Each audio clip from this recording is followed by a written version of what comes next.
Imagine walking through a forest, a garden, even your own backyard. You see berries glistening in the sunlight, white as porcelain, red as rubies, black as midnight. They look harmless, beautiful even. But what if I told you that some of these fruits are so toxic they've been used in ancient assassinations? That others can stop your heart with just a handful? That a few masquerade as familiar foods, tricking you into tasting death itself? In our last journey, we explored dangerous fruits you might have heard of: durian, ackee, manchineel. But today we're going deeper, into the shadows where nature's most obscure killers hide. These are the fruits that don't make headlines, don't get warning labels. The ones waiting silently in hedges, on vines, beneath trees you pass every day. Today, I'm counting down the top 15 more dangerous fruits you've never heard of. Stay until the very end, because the number one fruit contains one of the most perfect poisons ever discovered. So deadly, it's been called the perfect murder weapon. Let's begin. Number 15. Baneberry. The doll's eyes that watch you die. Picture a shaded woodland path in early autumn. And there, on a low plant, you see something unsettling. Clusters of white berries, each one marked with a single black dot. They look like tiny eyeballs staring back at you. Haunting, hypnotic, unnervingly deliberate. This is baneberry, specifically white baneberry, nicknamed doll's eyes for reasons that become instantly clear. Each berry sits on a thick red stem, making the illusion even more disturbing, like bloodshot eyes on stalks, nature's own horror story. But the real nightmare isn't the appearance, it's what happens if you eat them. Baneberry contains cardiogenic toxins that directly attack the heart muscle, causing immediate sedation of the cardiac tissue. Translation: your heart slows, then it stutters. Then, if you've eaten enough, it stops entirely. Native Americans knew this plant well and feared it.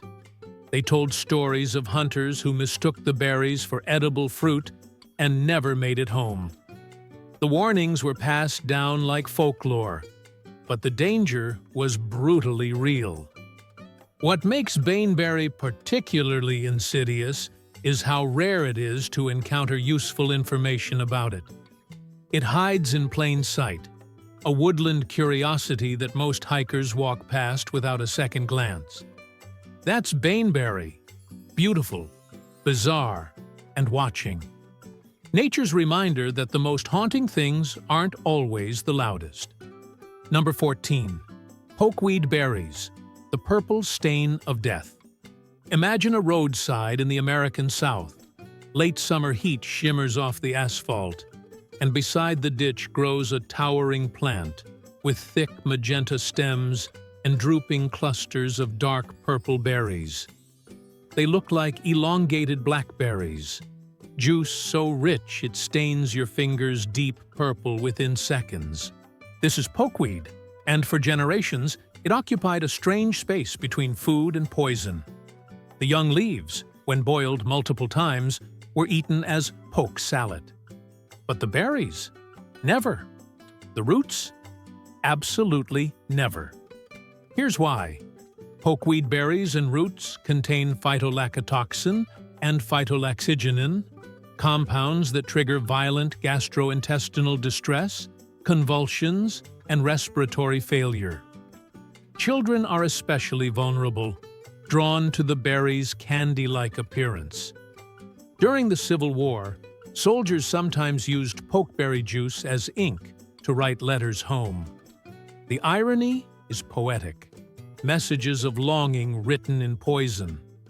The plant grows aggressively, spreading through disturbed soil and roadsides. It's everywhere in the eastern United States. Yet most people have no idea they're walking past a potential killer. That's pokeweed, a purple paradox, revered and reviled, nourishing and deadly, depending on which part you choose. Number 13. Moonseed berries, the grape imposter. Imagine foraging in early autumn, excited to find wild grapes hanging from a vine. The clusters look perfect, deep purple, plump, inviting. You pop one in your mouth, expecting the sweet burst of wild fruit. Instead, you've just made a potentially fatal mistake. What you've tasted isn't a grape at all. It's moonseed, one of nature's cruelest mimics. But crack one open, and the truth reveals itself. Inside is a single crescent-shaped seed. Grapes have multiple small seeds. That crescent is your warning. The berries contain dorosine and other isoquinoline alkaloids that attack the cardiovascular and respiratory systems. Symptoms escalate to convulsions, cardiac arrest, and death.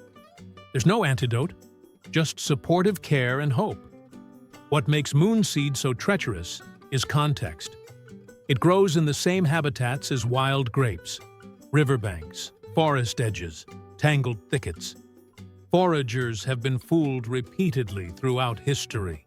Indigenous peoples knew the difference, teaching their children the crescent seed test as a survival lesson.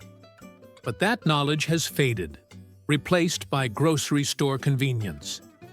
Now, as foraging becomes trendy again, moonseed is claiming new victims. That's moonseed, the liar in the vineyard, proof that nature's deadliest trick is sometimes just looking like lunch. Number 12. Holly berries, Christmas decoration turned poison. Picture a festive holiday home. Wreaths hang on doors, and sprigs of holly, glossy green leaves with clusters of brilliant red berries, add pops of color to every corner.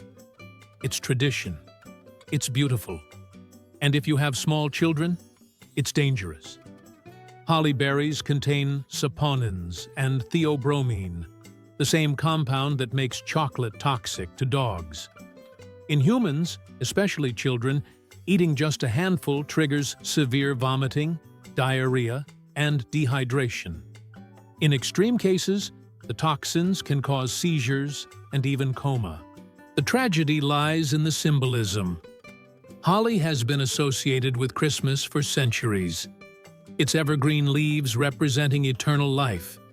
Its red berries symbolizing blood and sacrifice. But nowhere in those traditions is the warning: don't let your children eat the berries. Every holiday season, poison control centers light up with calls. Parents discover their toddler with red-stained lips and a fistful of berries. The decorations meant to symbolize life become instruments of harm. Interestingly, birds eat holly berries with no ill effects, a reminder that what's safe for one species can be lethal for another. So next time you hang that holly wreath, remember, the same plant that decorates your celebration of life is perfectly capable of stealing it away. Number 11. Jatropha fruit, the purge nut of the tropics. Imagine a drought-stricken landscape in rural India or sub-Saharan Africa. Amid the dust grows a hardy shrub with clusters of small fruits that ripen from green to yellow to deep brownish red. Inside each fruit are smooth black seeds that look like oversized beans. This is jatropha, and those seeds contain some of the most violent purgatives in the plant kingdom. The toxins, quercetin and jatrophine, trigger catastrophic gastrointestinal distress. Explosive vomiting and diarrhea so severe it can lead to fatal dehydration within hours. Here's the cruel irony. Jatropha has been promoted as a biofuel crop, planted across millions of acres as a solution to energy poverty. Farmers were told it was a cash crop. What they weren't always told was how dangerous it is.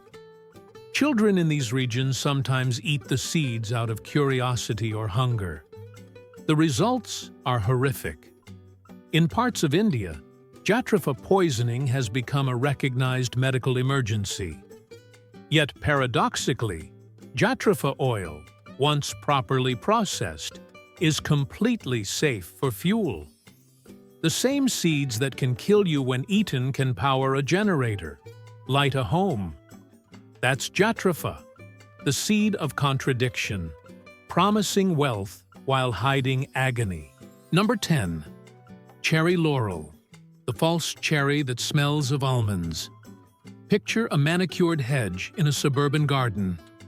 In late spring, small black fruits appear, clustered among glossy foliage. They look remarkably like cherries. But bite into one, and you'll notice something strange. A bitter taste and a faint smell of almonds. That almond scent is your final warning. It's the smell of cyanide. Cherry laurel is not a true cherry. The fruits, leaves, and seeds all contain prunicin, a cyanogenic glycoside that breaks down into hydrogen cyanide when chewed. A few berries might only cause nausea, but eat a handful, and the cyanide floods your system, blocking cells from using oxygen, suffocating you from the inside out. Victims describe breathlessness even though they're gulping air. What makes cherry laurel particularly insidious is how common it is. Landscapers love it. Easy to grow, stays green year-round, forms perfect hedges. It's in parks, schools, and backyards everywhere. An ornamental plant hiding lethal potential, right where children play. That's cherry laurel, the false promise dressed in green, the hedge that smells like almonds and whispers of cyanide. Number 9. Bittersweet nightshade, the softer killer. Imagine a wild vine climbing an old fence, its purple star-shaped flowers giving way to berries that shift from green to yellow to brilliant scarlet. They dangle like tiny lanterns, glowing in the summer sun. The name tells the story. Bittersweet. The berries taste bitter at first, then leave a lingering sweetness that tricks the tongue. They're not safe. Inside lurks solanine, the same alkaloid that makes green potatoes toxic, but in far more concentrated doses. Eating bittersweet nightshade berries causes burning in the throat, severe stomach cramps, vomiting, and diarrhea. In children, just a few berries can trigger confusion, dilated pupils, and dangerous drops in body temperature. In medieval Europe, nightshade plants were associated with witchcraft and dark magic. Bittersweet nightshade, being slightly less deadly than its cousin, was sometimes used in controlled doses for supposed medicinal purposes. A gamble that didn't always pay off. That's bittersweet nightshade, softer than its infamous relative, but still sharp enough to cut. Number 8. Ivy berries, the wall climber's secret weapon. Picture an old stone wall covered in thick English ivy. In autumn, the mature ivy produces clusters of dark blue-black berries, hidden among the foliage. Most people never notice ivy berries.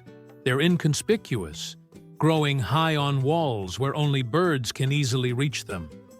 But children climbing trees sometimes discover them. And that's when trouble begins. Ivy berries contain triterpenoid saponins that irritate the mucous membranes and gastrointestinal tract. Symptoms include burning in the mouth, excessive drooling, nausea, vomiting, and diarrhea. In severe cases, breathing difficulties and fever. What makes ivy particularly sneaky is how ubiquitous it is. It's everywhere in temperate climates, on buildings, fences, trees. It's so common we stop seeing it, stop thinking about it. But those berries are there, waiting. The ancient Greeks associated ivy with Dionysus, the god of wine. Romans wore ivy crowns at feasts, believing it prevented intoxication. Ironic, given that ivy itself is poison. That's ivy, the climber that never lets go, the wall hanger with poison in its pockets. Number 7. Choke cherries, the native fruit that demands respect. Imagine the Great Plains before colonization. Along creeks grow thickets of chokecherry bushes, their branches heavy with dark red to black cherries. To the indigenous peoples, these fruits were a gift, but only if you knew the sacred rules. Chokecherries are edible, nutritious even. But, and this is crucial, only the flesh is safe. The pits, leaves, and bark contain amygdalin, which converts to cyanide when crushed or chewed. Bite through a pit, and you've poisoned yourself. The preparation method was precise. The cherries were mashed whole, then dried into cakes or mixed with fat and meat to make pemmican. The drying process neutralized the cyanide. But eat them fresh and careless? That was fatal. European settlers, unaware of these techniques, sometimes poisoned themselves. The berries earned their name from the puckering taste, but also from the way they could literally choke the life out of those who disrespected the preparation rituals. Today, choke cherries still grow wild across North America. Many don't know the traditional wisdom. They strain out the pits, unknowingly following ancient safety protocols. That's the choke cherry, a fruit that demands cultural memory, proof that survival knowledge is never just information. It's ceremony, it's respect, it's life itself. Number 6. Buckthorn berries, the medieval purge. Picture the cloisters of a medieval monastery at dawn. Candles gutter in the damp stone air. Shelves line the infirmary walls, jars of herbs, powders, dried roots labeled in Latin. And at the center, a wooden bowl gleams with black berries, small as pearls, each one glistening with false purity.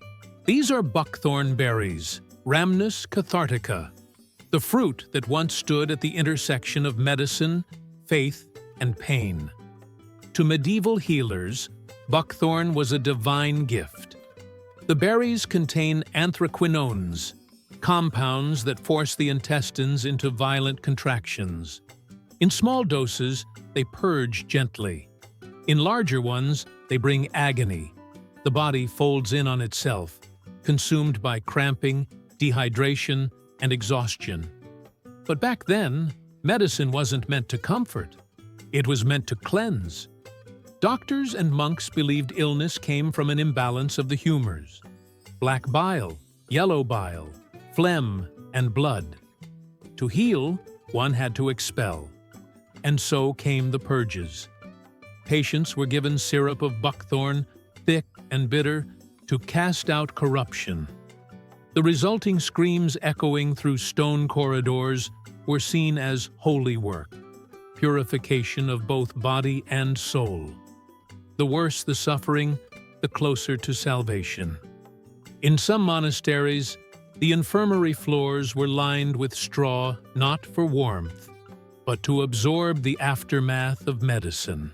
By the 16th century, buckthorn syrup had spread far beyond the monasteries.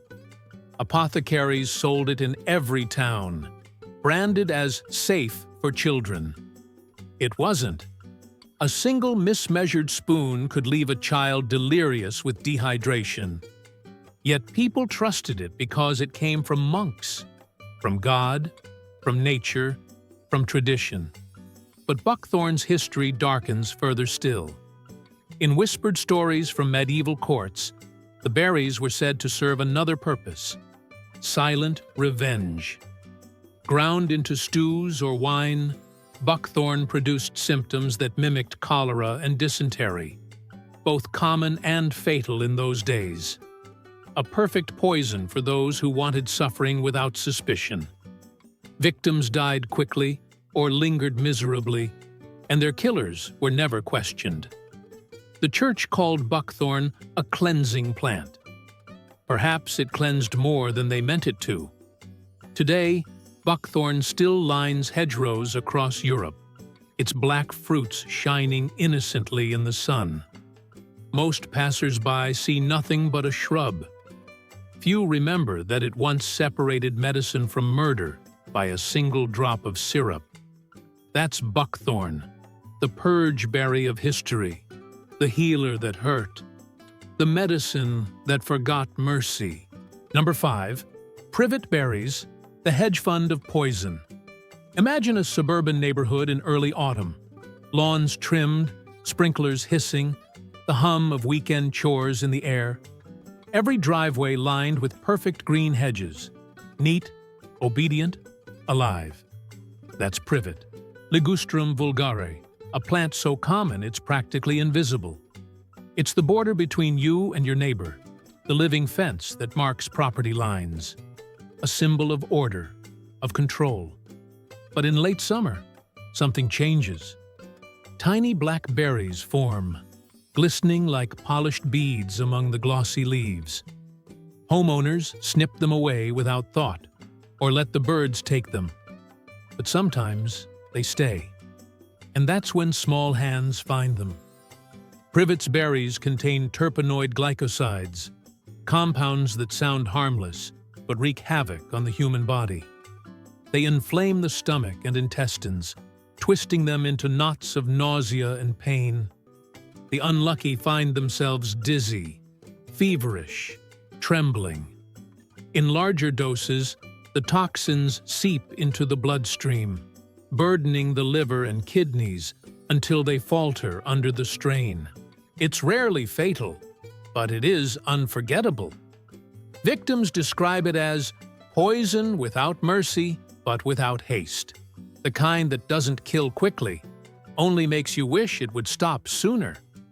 What makes privet sinister isn't just its chemistry, it's its camouflage. We think of poison as exotic, jungle flowers, fanged vines, bright berries deep in some distant forest. But the truth is quieter. Privet thrives where we feel safest, around playgrounds, schools, the white fences of suburbia. We planted it ourselves. We shaped it, watered it, praised its symmetry, and we forgot what it was. Poison control centers still get calls about it every year, mostly from parents. A toddler picks a berry, tastes it, spits it out, and soon begins to cry. The pattern repeats like clockwork. The danger we planted into our lives became so ordinary, we stopped seeing it. That's privet, the polite assassin, the wallflower of poisons. A reminder that familiarity breeds not safety, but blindness. In the quiet geometry of the suburbs, danger doesn't always roar. Sometimes it grows in perfect rows. Number 4. Mistletoe berries. Kiss beneath it, never eat it. Imagine standing beneath a doorway at a holiday party, mistletoe hanging above you, its white berries gleaming like tiny pearls. The tradition says, kiss beneath it. What it doesn't say is that those berries could kill you. Mistletoe contains viscotoxins and alkaloids that attack cells, causing cardiovascular collapse, severe gastroenteritis, and, in high doses, death. The berries are the most toxic part. What's haunting is the mythology. In Norse legend, mistletoe was the only thing that could kill Balder, the god of light. The trickster god Loki fashioned an arrow from mistletoe and murdered Balder, plunging the world into darkness. A warning wrapped in myth. Something beautiful can be an instrument of death. Celtic druids considered mistletoe sacred, especially when found growing on oak trees. They harvested it with golden sickles, believing it held power to cure illness and grant fertility. They knew it was poisonous, yet they revered it. So this holiday season, when you steal a kiss beneath the mistletoe, remember, you're standing under one of nature's most elegant paradoxes. a plant of love and death, tradition and toxin. Number 3. Chinaberry, the bead tree's bitter gift. Picture a sprawling tree in the American South, its branches draped with clusters of yellow berries the size of marbles. Children once collected these berries and strung them into necklaces and rosaries, hence the name bead tree. But those beautiful beads hold something sinister inside. Chinaberry fruits contain tetranortriterpenes, particularly meliotoxin, which attacks the central nervous system with frightening speed. Symptoms begin within hours: vomiting, diarrhea, difficulty breathing. Then neurological effects: loss of coordination, tremors, seizures. In severe cases, coma and death. What's chilling is how the toxin affects the brain. Survivors sometimes report lasting neurological damage, memory problems, motor control difficulties, personality changes. The tree doesn't just threaten your life, it threatens who you are. Despite this, Chinaberry trees were introduced from Asia and planted across the southern United States as ornamentals. By the time children and livestock started dying, the trees had spread everywhere. That's Chinaberry, the bead tree with poison at its core, a reminder that beauty we import from distant lands sometimes carries curses we never anticipated. Number 2. Soapberry, nature's detergent, turned deadly. Now we enter truly dangerous territory. Imagine a tropical tree with clusters of translucent golden berries. Squeeze them, and they produce natural lather, foaming like soap. Indigenous peoples use them for washing clothes and hair for thousands of years. But put one in your mouth, and you've made a catastrophic mistake. Soap berries contain saponins in such high concentrations that they attack cell membranes throughout the body. In your mouth, they cause immediate burning and blistering. Swallow them, and the damage spreads internally. The effects are brutal: severe vomiting, diarrhea so violent it causes dehydration within hours, and in serious cases, hemolysis, the destruction of red blood cells. Your blood literally breaks down, unable to carry oxygen. What makes soapberries particularly insidious is their dual nature. They're genuinely useful, marketed as natural soap nuts for laundry. But that same cleaning power that removes dirt from fabric can remove the lining from your digestive tract. In some cultures, soapberries were used in fishing, crushed and thrown into water. They stunned fish. The same neurotoxic effects work on humans. That's soapberry, nature's detergent hiding in fruit form, beautiful, useful, and deadly. Number 1. Cerbera odolum, the suicide tree's perfect murder weapon. And now we've reached the most notorious entry on this list. Imagine a coastal tree with white flowers and green fruits the size of mangoes. Locals call it the suicide tree, and it has earned that name through centuries of death. This is Cerbera odolum, and its fruit contains one of the most perfect natural poisons ever discovered. Forensic scientists call it the perfect murder weapon. Why? Because it's deadly, easily accessible, difficult to detect, and its effects mimic natural heart failure. The fruit contains cerberin, a cardiac glycoside so potent that a single fruit can kill an adult human. Within hours, the poison attacks the heart, disrupting its electrical signals. The heart beats irregularly, then stops. Death usually occurs within 3 to 6 hours, and it looks exactly like a heart attack. Here's what makes Cerbera truly terrifying. It's the weapon of choice for murders disguised as suicides. In Kerala, India, forensic experts estimate that Cerbera is responsible for more deaths than any other plant poison. Some studies suggest one death per week. The victims are often wives or elderly relatives, poisoned by family members seeking inheritance or escape from arranged marriages. The fruit's bitter taste can be masked in spicy curries. Traditional toxicology tests often miss it. By the time the body is examined, Cerberin has broken down or is attributed to natural cardiac failure. The perfect crime grows on trees.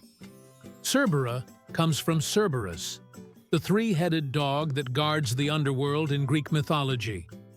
Even the botanical classification acknowledges this is a guardian of death. Survivors, and there are few, describe feeling their hearts stutter and skip, like an engine misfiring, while consciousness remains. You know you're dying.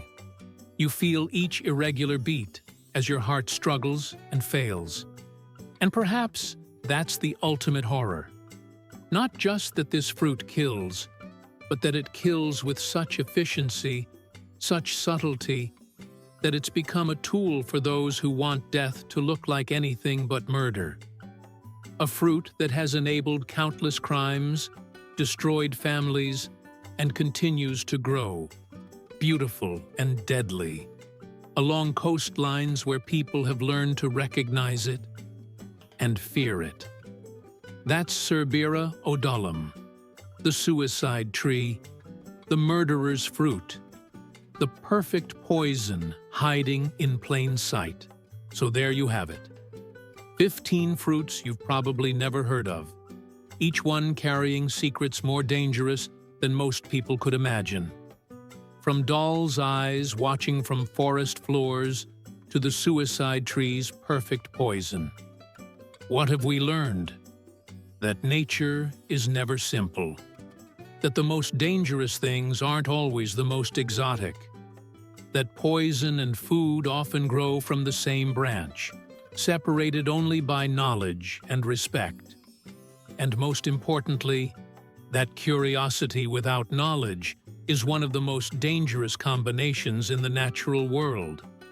In a world where even nature's sweetest gifts can turn against us, knowledge is not just power, it's protection, it's survival. If this journey fascinated you, hit that like button and subscribe. Which fruit shocked you most? Have you ever seen any of these growing near your home? Drop your stories in the comments below. Until next time, stay curious, stay cautious, and remember, not everything that looks like food was meant to be eaten. Sometimes the most beautiful berries are nature's way of saying, look, but don't touch. Admire, but don't taste.